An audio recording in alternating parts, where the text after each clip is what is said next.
Okay, Dominic, we are recording. So Amazing. yeah, thank you for joining me. Thank you for saying yes to having this conversation with me. Is there anything that you want to say to anybody who's listening about who you are before we get into the conversation topic today? Sure. I'm so Dominic Scaffidi. I'm an executive coach. I've been self-employed as a coach for about 15 years, and I had a 20-year corporate career before that. I'm a master certified coach through the ICF, and mostly what I do is I work with leaders. Three things. I work with leaders. I'm also trained as a team coach, so I can coach teams. And then the third thing I do is I train leaders and people managers to be great coaches rather than good bosses. So those are sort of the three areas of work that I do. I'm also passionate, very grounded in the teachings of Sydney Banks and the three principles, and also the teachings of Abraham Hicks, specifically about the law of attraction. And so my coaching is quite grounded in those areas as well. And I'm married with a couple of kids that are like 25 and 21. That's it. Yes. I'm married with 2 kids. Yes.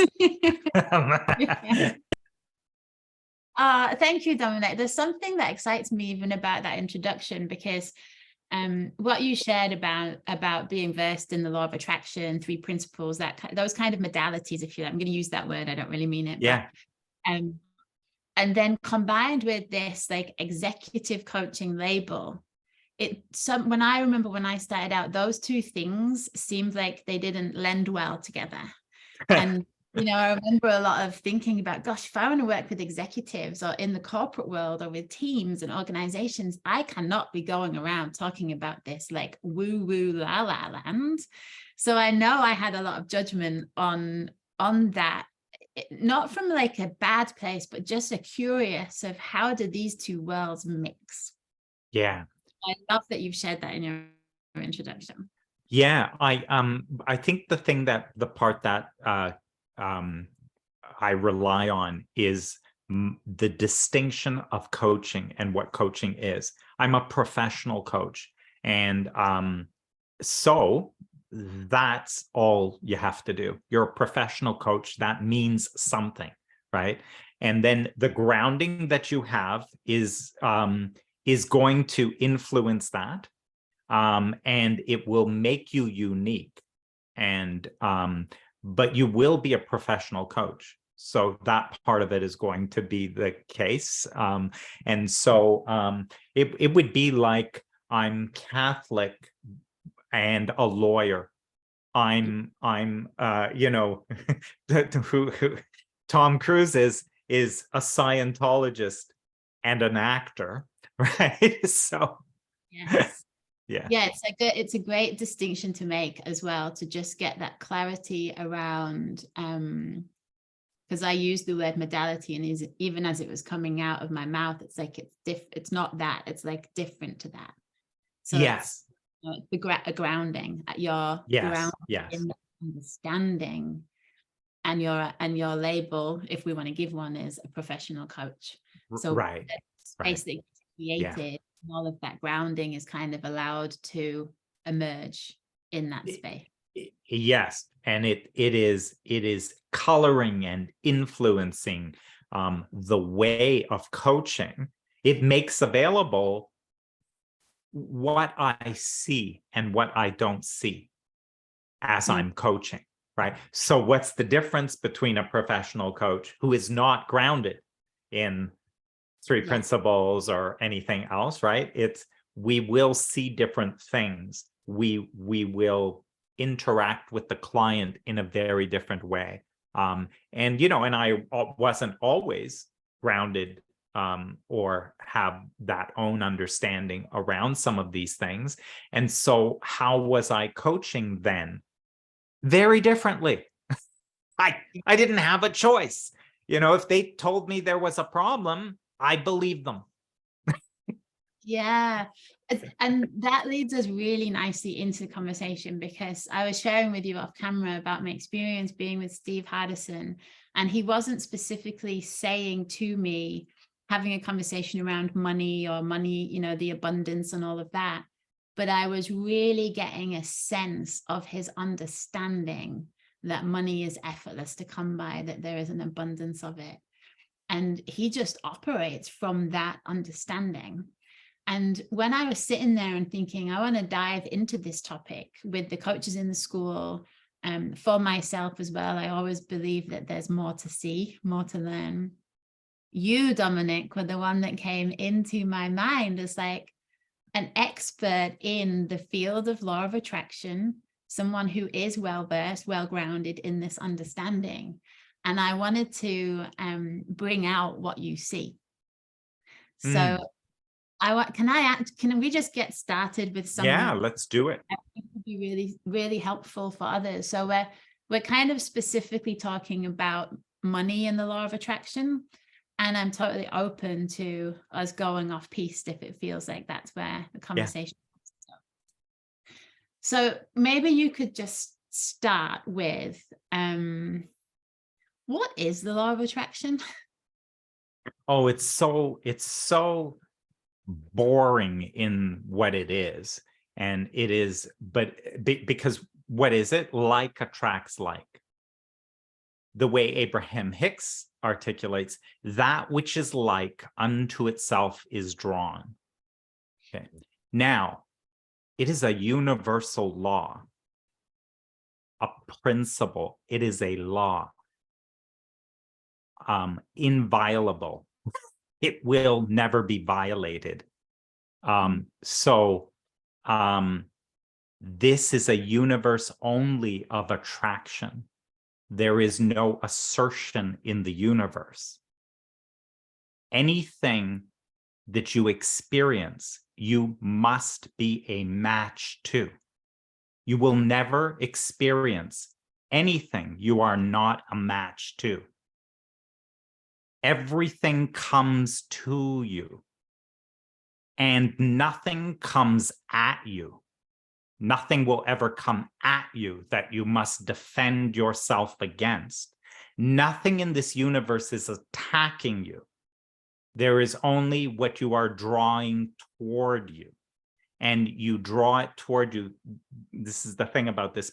People think law of attraction has to do with, you know, oh, so I get this money and I bring it to me, or I get, you know, a business or clients and bring them to me. It is a law of energy. It is a simple law of energy, and that is that frequencies are held together in the universe by this. Those who are in the three principles will know that Sydney Banks described levels of consciousness. And when you are at one level of consciousness, you, in a way, you could say, law of attraction is what holds together these levels of consciousness. So when you are in a level of consciousness, which is in poverty, scarcity, or whatever it is, the law of attraction holds that consciousness together. It will make available and hold in that level all thoughts that match. So this becomes, and so Sydney Banks, what was great about what he said was, he goes, you want what you're looking for, like nothing's going to change until your level of consciousness changes. And he's absolutely right, because there's not available anything new until the level of consciousness changes, in which case then you're on a different channel, and on a different channel there are different thoughts that are held together by law of attraction. And so this is kind of how some of this all connects. So my next obvious question then, Dominic, if if like attracts like, and we're at a lower level of consciousness is let's call it the poverty consciousness, and a higher level of consciousness is something other than that, the abundant level of consciousness, let's just call it. My next obvious question is, how do we access a higher level of consciousness and The reason why I asked that, one, it's just an obvious question to ask. But two, I think I see, certainly in myself and in others who I work with, when we understand I have to get to this higher level of consciousness because that's going to solve my money problems, it becomes like a goal, a need. And that in itself creates stress and anxiety. How on earth do I access that when I have this bill coming in? I have to access this or I'm going to attract more bills, more debt. So can you speak to, if maybe they're two different things, maybe it's the same thing, but could you speak to both of those, please? Yeah, you've done a good job of identifying the trap in all of this. Now, most people, by the way, what they do is they, at least in some communities, like in Three Principles, I see this quite a bit, is that once you get into the discernment of some of these things, a lot of people kind of go, oh my God, that's just too complicated. You're overthinking things. Sid made it so simple, right? You're overthinking it. It's much simpler than that. And what they fail to see is that complexity is a thought. It's complex. My expression is complex and complicated only in your perception, only in a perception. Let me tell you that what Sid Banks said, it's simple. He could express simple in lecture after lecture after lecture, in book after book after book. And those who do not see the simplicity in it, who perceive it differently, would say it's too complicated. So first off is this is simple, right? But the part that's complex are these nuances. And a little bit, all of this can be nonsense unless you kind of are really grounded in what's really here. This is really about who are you really, your true nature and the nature of reality. And from an understanding of who you really are, some of the rest of this will make sense. But when you don't know who you really are, then what you're operating from is who you think you are. And who you think you are will operate in a lot of nonsense rather than in reality. So a lot of this is really understanding who you are, and who you are. What's really important about who you are is you are energy. And that is why this becomes relevant to you. That is who you really are is not this physical thing. And you say, well, I don't know, it really is. I can feel it. Well, yes. Yes. And so, yeah, there is this physical thing here, but then you also notice that you're breathing. You notice that you're breathing, like something is breathing you. If you were to cut your finger, you would find it would heal. It would heal itself. There's something there. And whatever is there is an energy. And that energy is highly intelligent. That energy, because it can heal a cut. When you eat something, it digests and moves nutrients everywhere in your body. So who are you? Are you this physical thing? But what is that, right? That is you. It is so intimately you, you overlook it. So intimately you could never separate yourself from who you really are, right? Because that is what animates and brings you to life. And what that is not visible. And what that is an energy. And it's what Sydney Banks described as a formless energy. That energy, if we say that, is now, how is that even separate from any other energy?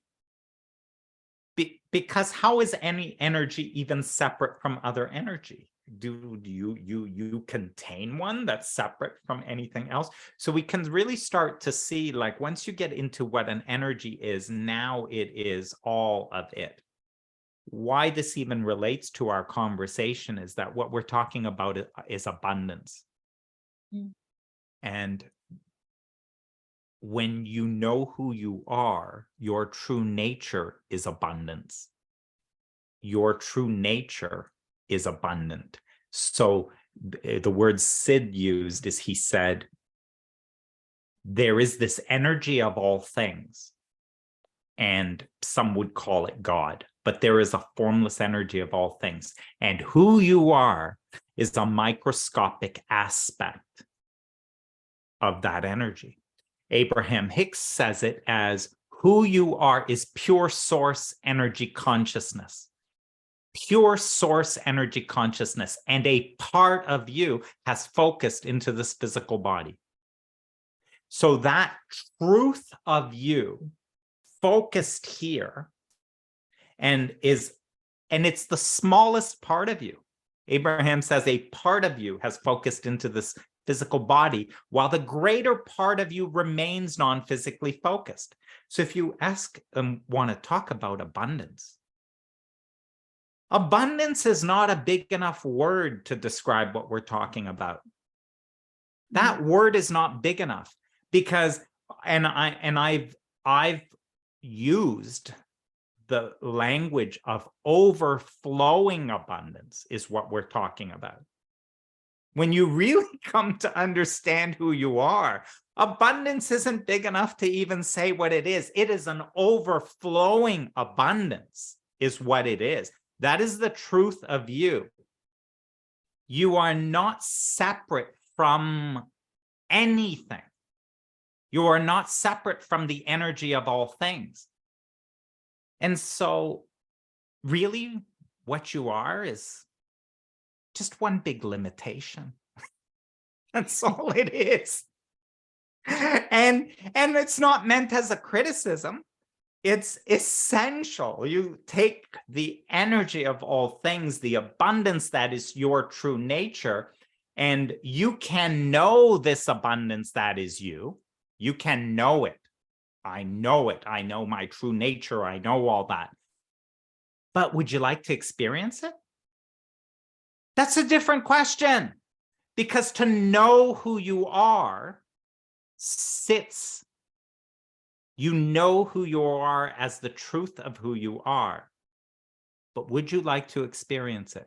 Because if you would like to experience your true nature, then that must be focused through this finite perspective.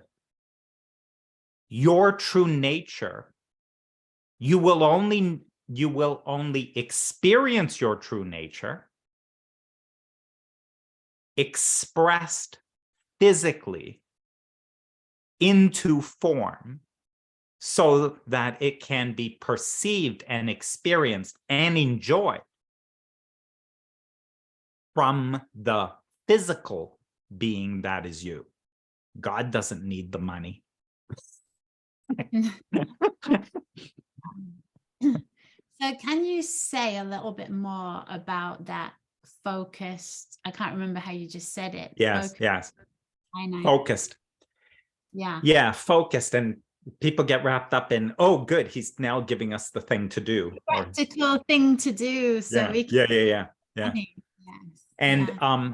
all that focus is, again, from your true nature, right? Which we describe as this energy. So this is where I love the way Sid described it, because so far all we had was this energy, essence, intelligence of all things, an infinite intelligence, right? He called that mind. That was his first principle, was mind, right? By the way, all these words, there were 3 words he used: mind, consciousness, and thought. And immediately after he said them, he said, that's not actually true. There isn't 3 things, but otherwise I couldn't talk to you about anything. So he said 3 things, and then he said, that's not actually true. That's not actually there. All there is the energy of all things. It's mind, right? It's just that's. But unless we make up these 3 things and look at them, then there's nothing to discuss. Yeah. Right. So the nature, again, the nature of that intelligence is not like data, dead. It is alive. It is, and what does that mean? It is conscious, meaning it is aware of itself, right? So, and by the way, this all sounds a little theoretical, except everything I'm saying about the truth of you is also true about you personally in the you that you know, that you think you are physically. So the two things mirror, as above, so below. It's you share in the nature of this truth. So there is this intelligence, it is aware of itself and then focused upon itself is a third principle. So mind is all of it. Consciousness tells you it's aware. Aware of what? Aware of itself. What else could it be aware of? There's nothing else. This is the energy of all things, and it is aware. Aware of what? Aware of itself. There's nothing else it could be aware of. Well, do that for a while. That gets pretty boring. I'm the energy of all things, and I'm aware of myself. And who am I? I'm the energy of all things, aware of myself. Well, that's pretty boring. So to be aware of itself also can focus on any aspect of itself, which is the third principle of thought. So conscious awareness focused on itself and every single point of consciousness within itself. Thought is the creative principle. Thought is the principle of creation. Thought is the principle that is creating. And now it's kind of starts to link to money and anything else in abundance. And because creation is what can be experienced, right? Is you now can, in order to experience what has been created. And thought, this focus of my own consciousness, is the only thing that I'm able to experience, is whatever I'm focused upon. Whatever I'm focused upon within my own mind is what I experience in any moment. And so that's heading in this direction of. Yeah. So I wrote a couple of questions down before we hopped on the call. And I was thinking, one, about what are the questions I still have around this topic, but also what shows up for other people, and specifically like the resistance. Because, a big question is, how the hell do we get out of our own way? So we're at the poverty thinking, we want to access the higher consciousness. We're aware that we're energy. We're aware that we're aware. And we're aware that we're experiencing thought. And our thinking is anxious. Our thinking is focused on the debt, or the not enoughness, or it's difficult to make money, and all of the evidence that comes to reinforce that thinking. And we also hear what I believe is a misunderstanding, and you can correct me if I'm wrong, of it's as simple as thinking I'm a millionaire and then I become a millionaire. And I haven't experienced it that way. So could you give some guidance for people who might be in this rut of, I'm kind of understanding what you're sharing on an intellectual level, but the experience for me still feels and looks different, and there's still some resistance to accessing a state of mind that will serve me, to allow that flow, to allow that experience to come in. Yeah, resistance is a great word, because that's all that's happening, right? It is, the experience is always only a matter of the degree of resistance, right? In other words, if there is only overflowing abundance, what I experience is going to be the amount, the degree to which I allow that to be thought by me. I would think it if my thinking were pure, but my thinking is not pure. I think and I resist thought.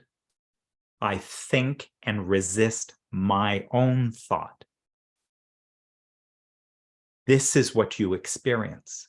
Sid was cool because he kind of said thought with a capital T. And he said, this is divine thought. And then he said that we have thought with a small t, is personal thought. And so one thing about divine thought, that's like the thought of God. And the thought of God, as God focuses within itself, is unopposed. So you are made in the image of that which imagined you, that which has thought of you. Made in that image, that is the creator. It's creator of all things. So this gets to my thinking about money and abundance and all that stuff. So the creator thinks, as Sid said, a divine thought. So God can hold a pure thought. Let there be light. And there's light. That's how fast the creator is. Nothing opposes God's thought. Nothing opposes God's focus within itself in the creation of expressions of itself. So here I am. I know my true nature. My true nature is overflowing abundance. And then I think, and by the way, and I look around and I go, well, if there really was overflowing abundance, I wouldn't have those debts. My bank account certainly wouldn't look like that, right? And so you say, well, what do you want? What are you focused on? Well, I want more money, that's for sure. Well, that thought is not a pure thought that expresses the abundance that is your true nature. That thought is opposing this scarcity that you have. That thought, what do you want? What do you desire? What I want is $1 million. What I want is whatever. The next question would be, and why do you want that? The answer to that question, and why do you want that? So I could do what I want, so I could be free, so I could travel somewhere, so I could do the work that I really love. You just introduced in order to. What I desire is this. What I want to create is this in order to. God creates nothing in order to. God only creates for no reason. God creates nothing in order to. The moment you introduce an in order to, a resistance begins. Yeah, so that's quite different to a lot of what gets shared in the coaching world. And certainly, my experience of tapping into my why I do what I do can feel really powerful. And what I'm seeing as I'm speaking is usually it starts off with a surface level, which is what you're talking about here, of like, I want this. Why do I want it? So that I can, so that I could buy, so that I could have. And then the deeper I dive into, and why are you really here? Why does that matter? That then starts to become a feeling. that I don't always have words for, but it's like a knowing of this is why I'm here. And I can't articulate it, but it's that feeling seems to me like I just accessed a higher level of consciousness. And the resistance that was there just fell away. Yeah, beautiful. Beautifully said. See, the shortcut as you get grounded in this is everything you want, every single thing that you want is because you believe you will feel better in the having of it. It's the shortcut, no matter what your client says. What you want, every single thing that you want is because you believe you will feel better in the having of it. That better feeling is what you want. That better feeling is within you. And what the truth of that better feeling is the truth of who you are. That's the feeling, is the truth of who you really are. What you want is to be who you really are. This is where Steve Hardison has done a great job of really getting this conversation about being in the world, because what you want is to be. What you really want, the source of all of this activity, is to be. To be what? To be me. It's to be who I really am. It's the bottom line to every single desire you have. So I want to make sure that we're not demonizing wants, because again, it's like I'm popping different hats on here, and I'm being a beginner and listening to this conversation and feeling into like, what's the resistance that I would have as I was listening, or what would I be hearing that I would then potentially be misunderstanding and creating more resistance. So I might hear this as like, it's wrong to have a personal wants. Gosh, when I set my goals, I really do go, right, I want to create 6 figures this year because I want to be able to have financial security, or I want to be able to put my child through private education. Is that wrong? Am I putting myself in a lower level of consciousness? Is that I'm so glad you're bringing that up. And anybody who knows me and what I teach or express would know that, yeah, no, that's not at all what I'm saying. Because there is, see, to do that, you split yourself in two, because that demonizing of form, which by the way happens in many spiritual communities, is this demonizing of the material, because spiritual is really where it's at. There is no such thing as material. There's no such thing. It's all spiritual. All of it is spiritual. You are nothing but spiritual. That which we call material is spiritual expression. To demonize something is a total misunderstanding. It is you splitting yourself up and thinking there's two of you, right? That expression into physical is spiritual expression. There's no such thing as separate material anything. And so that's a total misunderstanding. And from that misunderstanding, you create this sort of inside yourself, that sort of debating. Yeah, if I was really a good person and really spiritual person, I would stop going after all of this stuff. Well, let's see. As you become, as you be all that you are, is that something that will sit in your own mind, invisible to anybody? If you were being all that you are, or 6 months from now, you are being more of who you really are, is that like, we're going to have to take your word for it? Mm.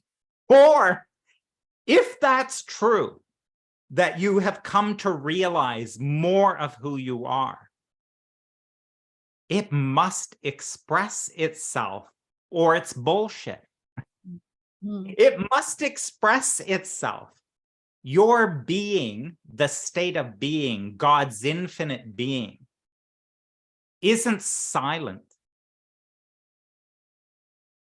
It is visible. It is all around us. Everything material is an expression of that being state. Do you think there's any place where God is not? Well, it is everywhere. It is everywhere, but not in the banks where the money is. God's not there. There's no God over there, right? It's not like, that's the kind of silliness about that, right? That is an expression. Everything is an expression. You will never find anything that is not an expression. And so part of the issue is in the demonizing of something like that, we are actually resisting and against.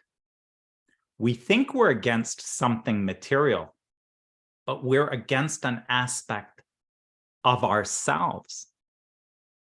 We're using our thought to oppose our true nature. We're using our thought in opposition to the energy of all things. So, not a good idea. That's the resistance that's created. Yeah. I had another question that popped in and popped back out again. I'm just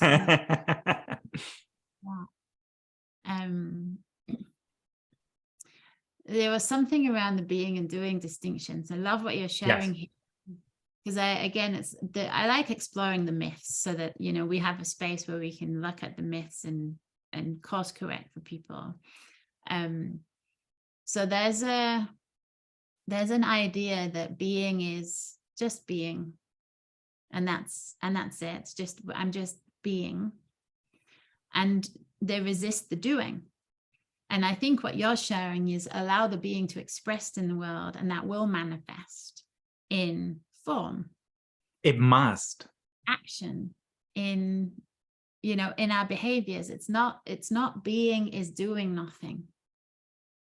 So I just want to bring it must. And yeah, money and business owners. We work with a lot of coaches, you work with a lot of executives, but organization, it's like there is a doing in this. Well, there is, and it's effortless. There is, and it's effortless. So because your state of being is always expressing itself. Your state of being is always being expressed through you. It is being expressed through your words and through everything you are doing. You are expressing your state of being, and you're not working at that. It's just happening, right? This is why it's effortless. The doing is effortless, right? And everything you do in the world of form has a result. Right? So you are in a state of being that is expressing itself effortlessly, and you have what you have. There is the form of that entire thing. That is only one thing, right? So you've got it's almost like the back of the coin, the front of the coin. What is manifest is the expression of what's at its source, and you're the same way, right? So if we say, well, you shift your state of being to one of abundance, I'll say, show it to me. Show it to me. How is what you do an expression of abundance? How is that an expression of abundance? There was this thing that you really desired to do or participate in, and you chose not to do it because you said you don't have the money for it. So just describe to me how that's an expression of your being state in alignment with abundance. Yeah. Or, so it's bullshit is basically what it is, because the being state will always express into the doing state effortlessly. And by the way, there's a lot of conversations about integrity, but the universe is always in integrity. Always. It's not even anything for you to think about. Your being state has integrity with everything that you are doing all the time. And what you have has an integrity with all of that. You don't even need to think about it. Just be aware of it. Yeah. So I love integrity. Dominic is like, I mean, I even commented on something this morning about integrity because it feels real for me that that's such a value. So I really hear what you're saying. Oh, I think I hear what you're saying. And again, correct me if I'm not. We're always in integrity. It's like our being state. We show who we're being through what we're doing or not doing. Yes. It's always And what you have. integrity to that. Always an integrity. Yeah. And I love that. I just love that you've brought that into the conversation. And I think where the personal mind, the small I, gets involved in conversations around integrity is because I have an idea of integrity is when we say one thing, like well, we could say we could be anything. I'm going to say this, and then I do something different. Right. And that's, for me, the gap is like a lack of Good. integrity. Very good. The integrity between our being state and our doing. Like, I'm being that I can't afford, and therefore I am not investing. And that is in integrity. Always in integrity. And what happens in our world is then people try to correct it by correcting the doing. Mm-hmm. To put the doing more into integrity with what I want. But you can't do that. That is just resistance. The creation must be created at its source. Now, I have a question about that. Yes. Can I jump in? Can it be both things occurring at the same time? So there's a way of me showing, like, I don't have to wait for my mind's eye to catch up with the idea of who I want to be. So I don't need to like work a lot on my thinking and to get to a place where I'm not afraid or I'm not resisting. I could still choose to take the action, and in the showing to myself that I am not who my mind's eye is creating me to be, that starts to nurture a new belief about myself, and the two things complement each other. Can that be true? Yeah, it's a question of what are you honoring? That's the question. Are you honoring what you know? Are you honoring the truth of who you are? Are you honoring yourself? Or are you honoring a finite thought? Yeah, I love that. Well, you don't even know where you got that thought, by the way. God. Can we just slow that down? Because I don't want anyone to miss that.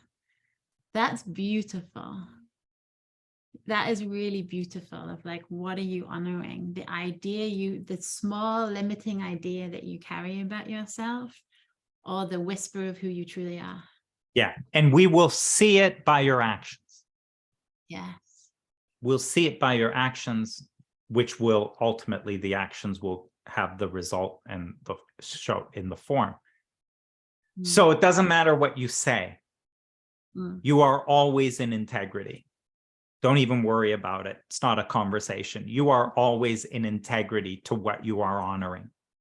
It's good to know. Yes, it really is. And because then it feels like there's more agency, there's more conscious, there's more awareness, and there's more agency to honor. Yeah. That's how simple. That's why I'm saying effortless. That's why this is about understanding. That's why this is about awareness. Yeah. Dominic, I feel like we're just ramping up with this conversation, and I'm very aware of your time commitments today. So I just want to say thank you so much. I've really had a lot of fun with you. So And did I. I'm gonna share this with my communities, and I would love for you to share it with your communities. I think it's really going to serve. So yeah, thank you so much. I appreciate you. Thank you. All right. Thanks, Lisa.